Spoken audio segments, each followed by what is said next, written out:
This video is sponsored by Underdog Fantasy. Use code FLB at sign up to match up to $100 of your first deposit where you can win 20 times your money.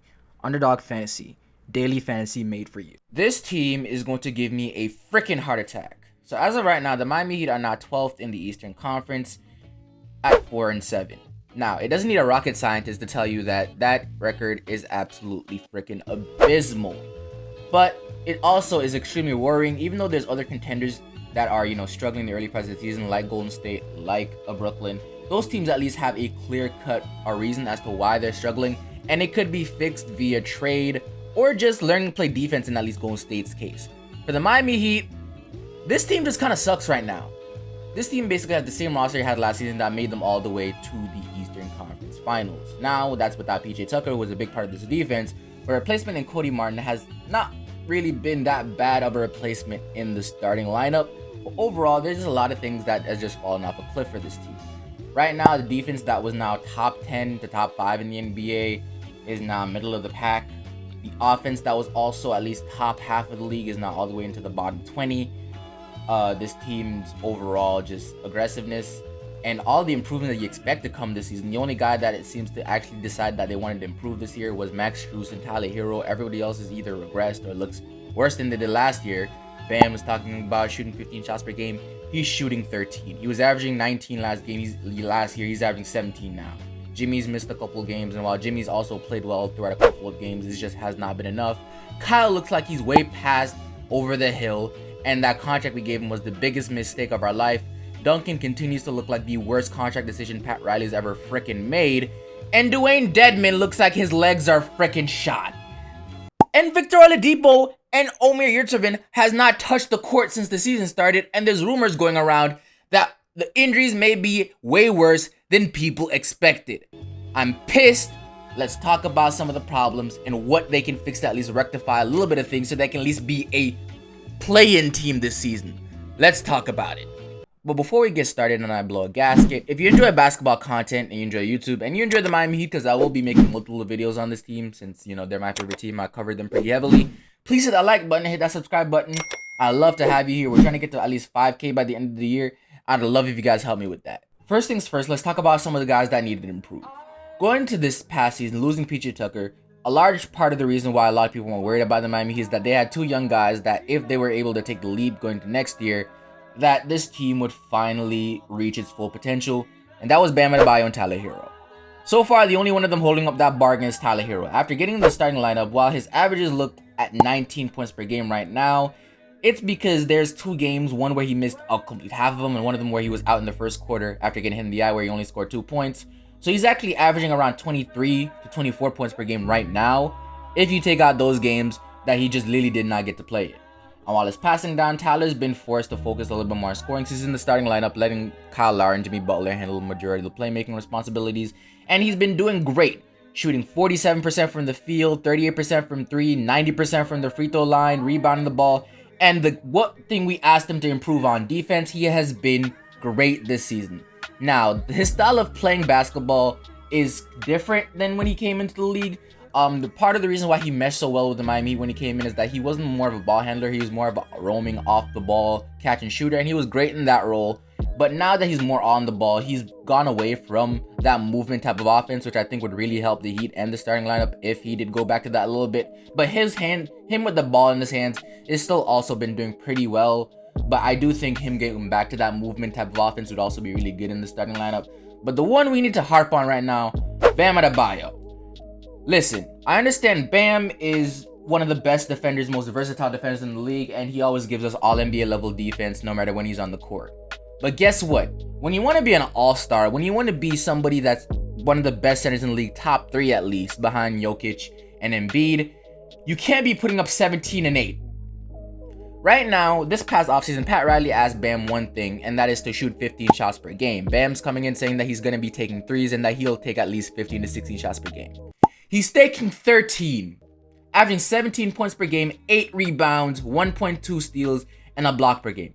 Again, only 11 games in the season, but those averages do not freaking bode well. He's also getting to the free throw line less, and he overall just looks less aggressive. Now, that may be because Tyler's in the starting lineup now, but I don't agree with that because he's in the pick and roll with Tyler all the damn time, And we've seen Bam, he's shooting 53% from the field, which is way lower than the 56 he was shooting about a year ago.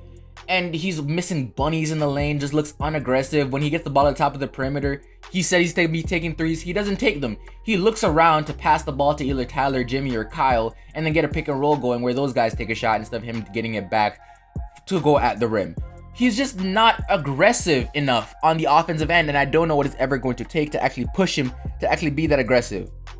Jimmy so far this season has been playing pretty well. Again, he has not been aggressive. Like always, Jimmy's never aggressive in the regular season, only giving us a 21 point per game average.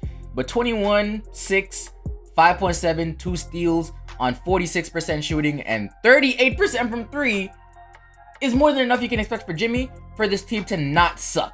And I don't want to harp on Kyle because even though he's shooting sub 40%, he's only taking 9.6 attempts per game and 6.5 of those are threes, and he's shooting 35% on threes. So I can't really get too mad at that. At 36 years old, giving the team 13 points per game and 6 assists, I can't be too mad at that. While he expected more for the money you gave him, I really didn't.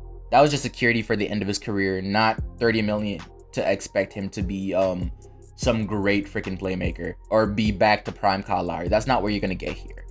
But another big problem this team has right now is size. Size. I've said it before, Bam is not a 5. Bam is a 4. But we've had to play him at the 5 because this team's consistently undersized. And Omer Yurtseven going into the season looked like the guy that if you saw some improvements, if he shows some jump in his game, that he would probably be moved up to that starting 5 spot and Bam would be moved to the 4 spot so Caleb can go back to the bench and be that spark off the bench. But no, he's been injured all season and Caleb has looked okay at best in that starting 4 role. We've been getting bullied is what I'm trying to say here. Being one of the worst rebounding teams in the league, being one of the worst teams that's scoring in the paint this past season, this team just doesn't have the size to compete.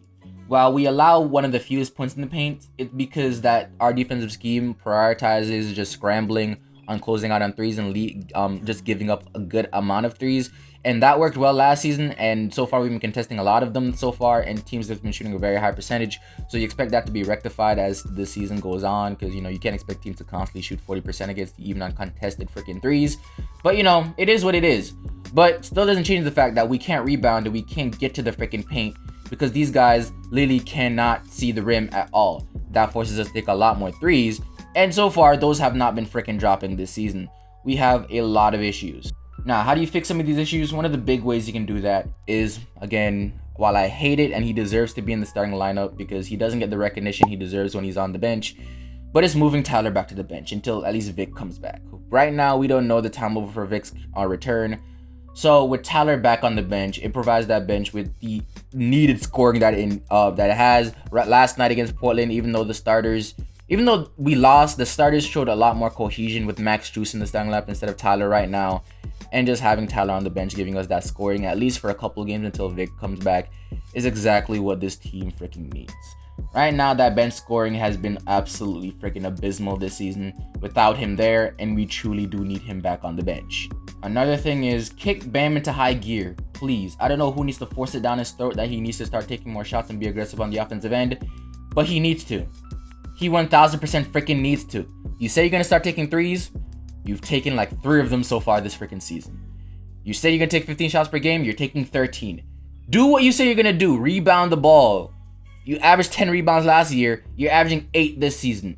Even your defensive impact doesn't feel as great this season right now. It just seems like a very big regression for somebody that's 25 years old.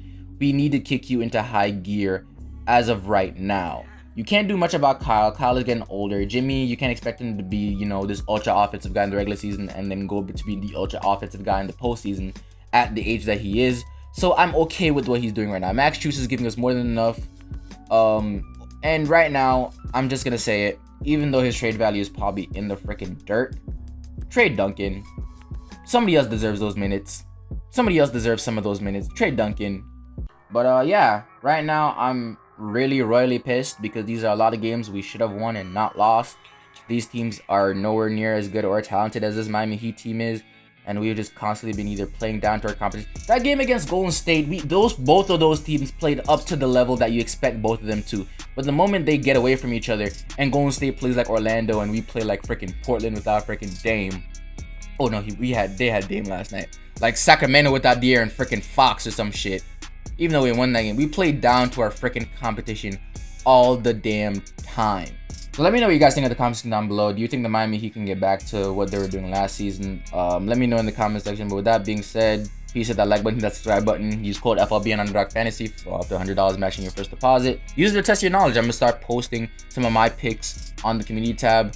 With that being said, this is FLB. That's my time, and I'm out.